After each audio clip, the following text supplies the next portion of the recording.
Hi hello. ஆடி மாதம் வந்துருச்சு. ஆடி மாதம்னாலே எல்லாருக்குமே தெரியும். ஆடியோடைய முதல் வெள்ளி அன்னைக்கு எங்கள் வீட்டில் வந்து துணி வச்சு சாமிக்கு படையல் பண்ணுறது தான் எங்கள் வீட்டில். அதோடைய வீடியோ தான் இன்றைக்கி பார்க்க போகிறோம். வாங்க வீடியோக்குள்ளே போகலாம். எனக்கு மேரேஜ் ஆனதுலேருந்து நான் சாமி கும்பிட்டுருக்கேன். 4 வருஷமாக துணி வச்சு படைக்கிறது வழக்கம் எங்கள் வீட்டில். அதோடைய வீடியோ தான் இன்றைக்கி பார்க்க போகிறோம். நம்மளால் முடிஞ்ச ரொம்ப காஸ்ட்லியான புடவை எடுக்கணுன்றது அவசியம் கிடையாது. நம்மளால் முடிஞ்ச துணி வச்சு நம்ம வீட்டில் சாமி கும்பிட்டா ரொம்பவே நல்லது. ஆடி வெள்ளிக்கிழமை எதுக்கு துணி வச்சு படைக்கிறீங்க அப்படின்னு சொல்லிட்டு எனக்குமே இந்த டவுட் இருக்குது. நானும் அவர்கிட்ட கேட்டதுக்கு என்ன சொன்னாங்கன்னா, நம்ம வீட்டில் வந்து ஒருத்தங்க வந்து கன்னி பெண்கள், அப்புறம் வந்து கல்யாணம் ஆண்டு இறந்து போகிறாங்க அப்படின்னு அந்த பெண்களுக்கான வழிபாடு. அதனால் வந்து நம்ம வீட்டில் அவங்கள நினச்சி நம்ம துணி வச்சு சாமி கும்பிட்டா ரொம்ப நல்லது அப்படின்ற மாதிரி தான் எனக்கு சொன்னாங்க. புடவை வச்சு அதுக்கு மேலே ஒரு சின்னதாக சிவப்பு துண்டு வச்சு வளையல், குங்குமம், கயிறு. இப்போது சமையல் வேலை போயிட்டுருக்கு. ஒவ்வொன்றா பண்ணிகிட்ருக்கேன். ஏன்னா 7 மணிக்குள்ளே அப்படி சாமி கும்பிட்றதுக்கு ஒவ்வொன்றா பண்ணிகிட்ருக்கேன். இப்போ தான் நான் ஏன் பொண்ணு என்ன பண்ணுறாங்க அப்படின்ட்டு வாங்க பார்க்கலாம். அந்த அம்மா வந்து டிவி பார்த்துட்ருக்காங்க.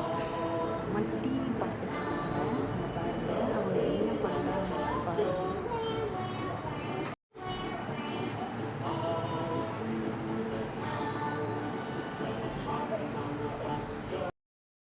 ரொம்ப சீரியஸாக டிவி பார்த்துட்ருக்காங்க அந்த அம்மா. இப்போதைக்கு அவங்க நம்ம வந்து டிஸ்டர்பே பண்ண தேவையில்லை. ஏன்னா நம்மளுடைய வேலை கேட்டுடும். கொஞ்சம் நேரம் பார்க்கட்டும். அதுக்குள்ளே நம்ம எல்லா வேலையும் முடிச்சுக்கலாம். எல்லா வேலையும் முடிச்சுட்டு சாரி கட்டியாச்சு. நான் எல்லாமே சமைச்சு வச்சாச்சு. இன்னும் பாக்கி என்ன இருக்குது அப்படின்னு பார்த்தீங்கன்னா, அப்பளமும் வடையும் மட்டும்தான் செய்யணும். இப்போ அந்த வேலையும் முடிஞ்சிடுச்சுன்னா எல்லா வேலையும் ஃபினிஷ். சாமி கும்பிட வேண்டியது தான். நான் என்னென்ன பண்ணியிருக்கேன் அப்படின்ட்டு பார்த்தீங்கன்னா, சாம்பார், சாதம் பண்ணியிருக்கேன், வடை மாவு இன்னும் வடை சுடலை,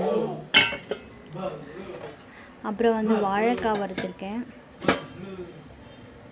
அப்புறம் வந்து பாயாசம் பண்ணியிருக்கேன், அப்புறம் வந்து சக்கரை பொங்கல் பண்ணியிருக்கேன். இப்போ வடை சுடணும். அப்புறம் சாமி கும்பிட்றதுக்கு தேவையானது எல்லாமே ரெடி பண்ணிட்டேன். சமையல் எல்லா வேலையும் முடிஞ்சிருச்சு. இப்போது சாமி கும்பிட வேண்டியது தான் பாக்கி. நான் என்ன புடவை எடுத்துக்கன்னு உங்கள்கிட்ட காட்டுறேங்க. சிவானி என்ன பண்ணிட்டுருக்கேன் பாருங்கள். சிப்ஸு அப்பளம் பொரிச்சு கொடுப்பேன். அது எல்லாத்தையும் கீழே போட்டு நிறைய ஆட்டம் போட்டுட்ருக்கா. அவள் என்ன பண்ணுறான்னு பாருங்கள்.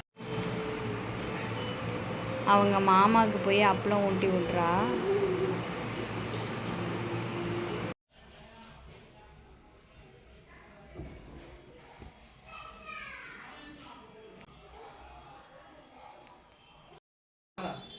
எல்லாமே ரெடி பண்ணியாச்சு. சாமி கும்பிட போகிறோம் இப்போது.